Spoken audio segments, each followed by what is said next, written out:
Ne kemi pikërisht Blendi Televizion, mirë se erdhët, kënaqësi e veçantë për ftesën. Tani do të flasim, do të përqendrohemi tek ju si gazetar, po përtej po them aspekti tuaj më të dukshëm, ai që është më i njohur dhe më i vlerësuar gjërësisht. Dhe do dodim që në pjesën e parë të fokusoheshim pak tek libri. Ju keni ku të doni ju lëvruar ese, publicistik, biografi, kam përshtypjen, histori po e po, nuk e di sa zhanre të tjera të shkruarit. Tani pse vijoni që ti jeni ende, nuk e di nëse keni botuar në një libër së fundmi, po pse vijoni ti jeni ende produktiv? Është për shkak të libri i ardhshëm logjikisht duhet jetë këtë vjesht ose maksimumi vjeshtën tjetër. I fundit ishte domethënë libri i ri, kurse i fundit ishte para një viti e gjysmë. Gjithsej 16 libra. 16 libra. Jam shumë i saktë. Tani jeni ende produktiv sepse tashmë ju kërkon tregu, ju jeni i suksesshëm apo sepse e vazhdon ajo thirrja juaj e brendshme? Jo, nuk ka lidhje fare me tregun, është një çështje që lidhet me mua, domethënë a kam unë një vokacion të brendshëm që më çon për ta shkruar një libër apo jo?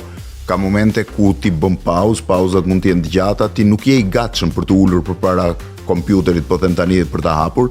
Ka libra që shkruan në një moment caktuar, ka libra që shkruan një jetë, ka libra që rishkruan, kështu që gjithmonë ajo është një gjë që të vjen, është një vokacion i brendshëm, nuk është një çështje. Unë nuk jetoj me librin që të kem një detyrim që duhet publikoj një libër, nuk është si emisioni që ti ke 4 herë në javë dhe duhet shkosh në emision dhe duhet ta bësh emisionin pavarësisht tjerave. Libri është një gjë, është një thirrje e brendshme. Domethënë rinin time unë do doja të bëhesha, kisha vendosur të bëhesha shkrimtar. Pastaj e kuptova që raportin me librin do e kisha të fortë, por nuk do isha shkrimtar. Biles bëra një deklaratë në emisioner Ditë Jebres në 2010-ën, më duket në shkurt, që letërsia është një ëndër që ka vdekur tashmë për mua dhe pse ka qenë nga ëndrat e mia. Dhe 3 muaj mbasi bëra këtë deklaratë, shkruajta romanin e parë. Kështu që njeriu asnjëherë nuk e di se si dhe kur i vijnë gjërat. Që të ndalem edhe pak këtu pasi ti e kaloj Violës. Besoj se ndër librat tuaj ju keni edhe ata që do t'i vlerësonit më shumë ju vet, po them.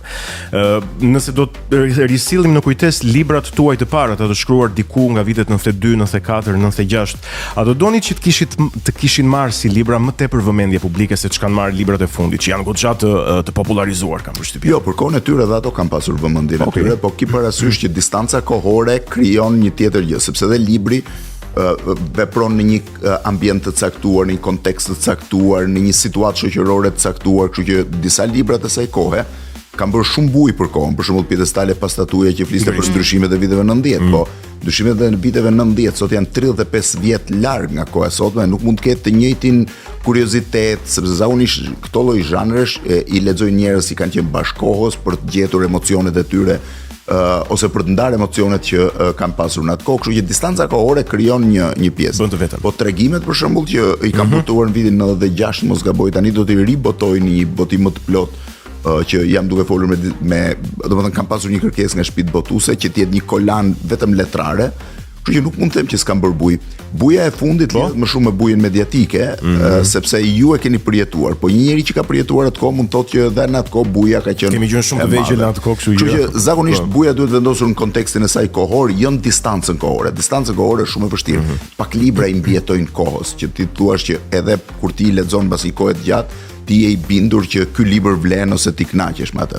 Janë shumë libra në fakt që ju keni shkruar, megjithatë a mundeni të veçoni një të preferuar prej tyre? Jo, e kam shumë thjeshtë. Libri më i mirë që un kam shkruar në gjykimin tim, por dhe pjesën më të madhe që atyre që kanë lexuar, është Tirana e Nonës.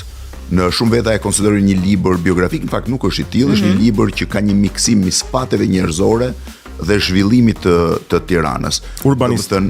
Jo vetëm urbanistik, historik, urbanistik, shoqëror, transformimi i qytetit. Besoj ka edhe shumë personale të përfshirë aty.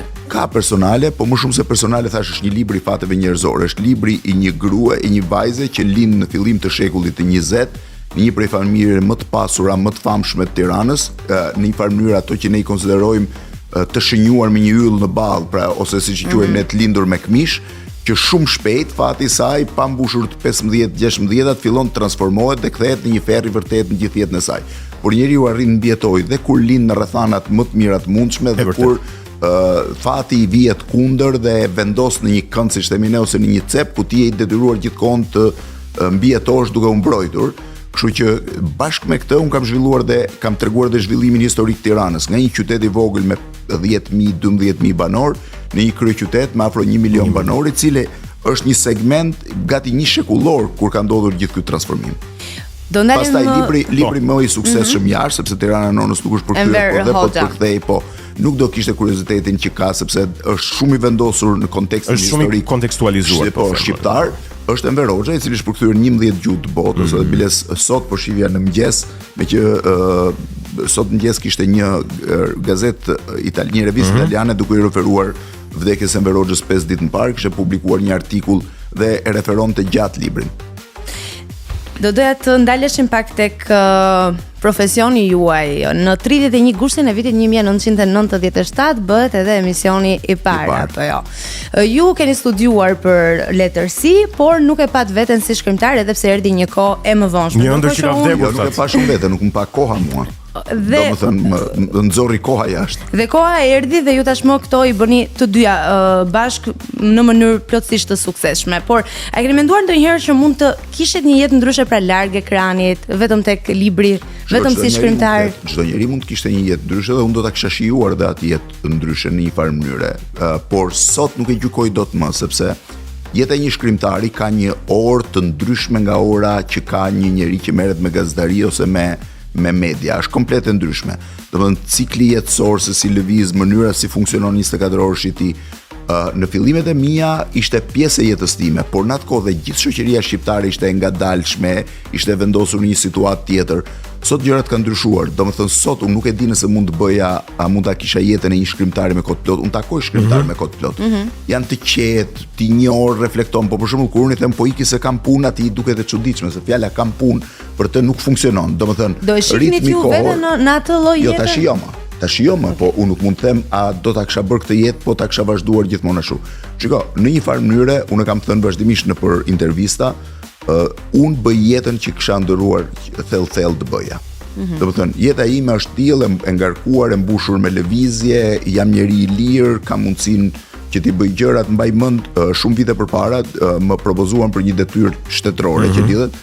Dhe reagimi i parë që ishte, i thash ku jetoj dot unë me bodyguard. Nuk jetoj dot, unë kam jetën të lirë, çohem në mëngjes, mund të vendos sot në mëngjes për ndarë të ikin në fund të botës, nëse më lejojnë koha dhe rrethanat gjithmonë me të cilat je i lidhur, dua të takoj njerëz, dua të shkoj nga një vend tjetër, domethënë stili i jetës time nuk përputhet dot me stilin e jetës së vendosur në 2 shina apo brenda një katrori. Nëse do e përshkruanit vetëm me një fjalë, cila do të ishte ajo? Gjithmonë lëvizje.